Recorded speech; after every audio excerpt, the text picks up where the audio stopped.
In this video, we learned about Aristotle's virtue ethics. So Aristotle believed that virtue is the main condition that is conducive to human flourishing. And this condition of human flourishing can also be called eudaimonia or happiness. So Aristotle worked with a teleological worldview, which means that he believes that every living thing is working towards an ultimate end goal. So for humans, this end goal is happiness or eudaimonia. And Aristotle gives us a lot of information about what his view of happiness is, because it's not necessarily what we normally think of as happiness when we think of the word. So his specific definition shows us what happiness really is. It's something complete that is desired for its own sake.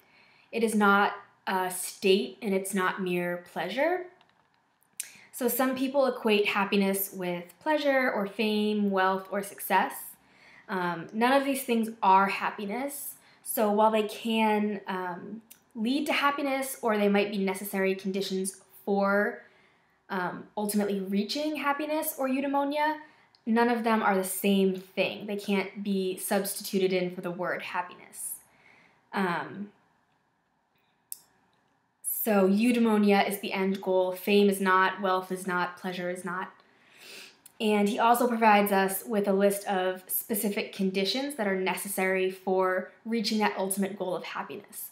So those conditions are first and foremost virtue, and then having practical wisdom, having friendship, having external good fortune, pleasure, the right habits, education, and the right political conditions.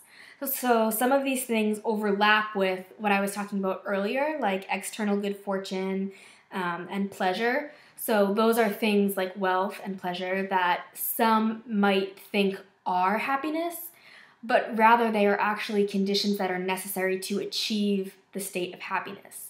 So for example, if you're living in poverty or you're living in a war-torn country, you can't achieve that level of happiness because you're sort of below the threshold of the necessary conditions.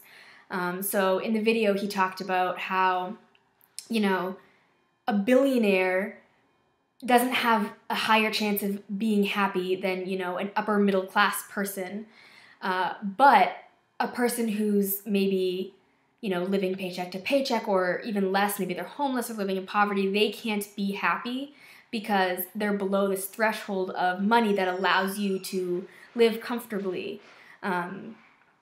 So whereas sometimes we might say, oh, if you're rich, then you're happy, or, you have good friends, that's happiness. It's like, it's not the same thing. They're not equal, but they're conditions that you need to reach this ultimate end goal of happiness, which Aristotle believes is all humans' end goal in their lives.